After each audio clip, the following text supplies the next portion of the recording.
Hi and welcome back. My name is Susan Lohman and I'm the Crochet Architect.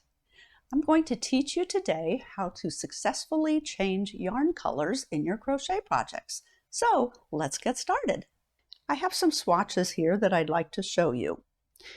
In this swatch, I've changed the colors correctly and you can see that the light colors are staying in the light colored area and the dark colors in the dark colored area. But in this swatch, I've changed the colors incorrectly at the end of the rows. You can see that the light color is bleeding up into the dark colored area and the dark color bleeds up into the light colored area. Now on these two swatches, I wove in all the ends and I did 2 rows of each color. This swatch was done with 2 rows of each color, but I didn't weave in the ends. I carried them up on the one side. So it works just the same whether you're weaving in your ends or not on each of these color changes. I'd also like to show you quickly that this technique works the same whether you're changing color at the end of the row or in the middle of the row. Here's some single crochet swatches, and this swatch is done correctly. You can see the same color is at the top of the stitch as at the bottom of the stitch in each of these stitches across. But in this swatch, I have the wrong color at the top of the stitch as I have at the bottom of the stitch. And that holds true here and here and here because these color changes were done incorrectly. Here's a couple more swatches, and these are double crochet rows. In this swatch, I did the color change correctly because the top of my stitch has the same color as the bottom of my stitch. But in this swatch, the top of my stitch is a different color than the bottom, so this is an incorrect color change. So let me show you how to change colors successfully in your crochet projects. I have a swatch here and I have a row of single crochet, and I'm getting ready to do my last single crochet in the row, and I want to change colors in this last stitch. So I will start my single crochet and insert my hook and pull up a loop. And normally if I'm working in the same color, I'll yarn over with this color and pull through the last 2 loops on the hook. But since I'm changing colors, I want to get my next color and yarn over and pull through the last 2 loops with my new color. So if a pattern says single crochet across, changing to whatever the new color is in the last stitch, this is where you're going to change to that new color, in the last yarn over and pull through the last 2 loops. So then I would chain 1 and turn and do my single crochets across. Now, if I am doing double crochet rows, I'm going to change colors the same kind of way, but slightly different because I have more loops on the hook. So I'm ready for my last double crochet in this row. I'll yarn over, insert my hook, and pull up a loop. So I have 3 loops on the hook for my double crochet. I'll yarn over and pull through the first 2, and now I have my last 2 loops on the hook.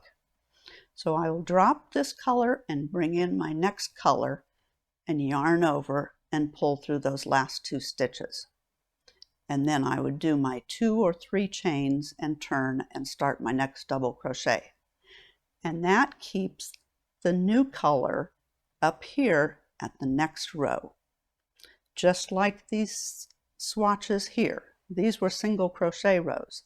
But if you change colors too late, then your next color will be in the next row. It will be overlapping.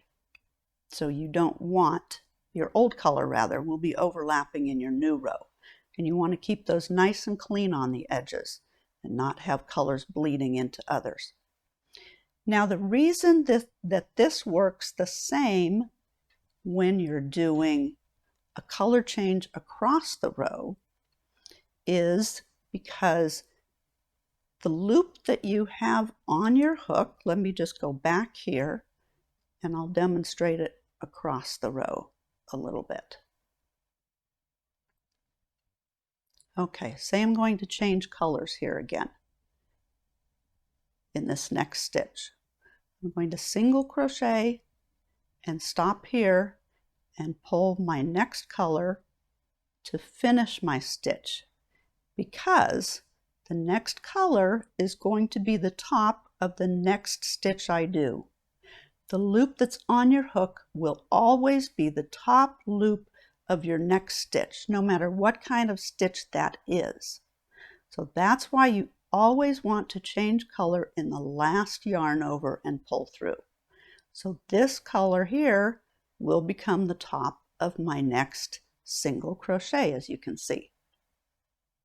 So you never want to change colors too late in your stitching. You don't want to change it now, because if I change to the light now, I would have the wrong color on the top of that stitch. So you always change in that last yarn over and pull through.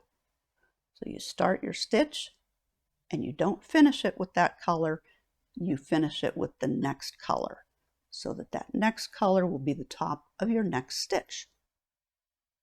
So this way of changing colors in yarn also works if you've come to the end of your skein and you're ready to start a new skein. You leave enough tail on your old skein and enough tail on your new skein, and you change to the new skein on the last yarn over and pull through of your last stitch. You can do this in the middle of a row or at the end of a row. I prefer it at the end of the row, because if you're going to do a border, then those tails can be incorporated into the border. You can work over them and you won't have to weave them in. This also works great if you've come to a knot in the yarn. This happens more often than I like to admit, but it does happen. You get a great new skein of yarn from the store and you come to a knot in it, and you look at that knot and say, "Ooh, I don't want that knot in my crochet project." So I always cut out the knot on both sides of the knot, and I leave enough tail before the knot and after the knot, and I just do the same way of yarning over and pulling through the last two loops on that stitch, and that eliminates the knot. Well, I do have to weave in 2 extra tails, but I don't like that knot, because some knots will come loose in your project, and then you have a hole, and then it's time to repair it somehow. So anyway, I hope you've enjoyed this video on learning how to change colors in yarn successfully. If you like this video, please give it a thumbs up, and if you'd like to see more of my videos, please subscribe to my channel. Thanks so much for watching, and happy crocheting to all of you.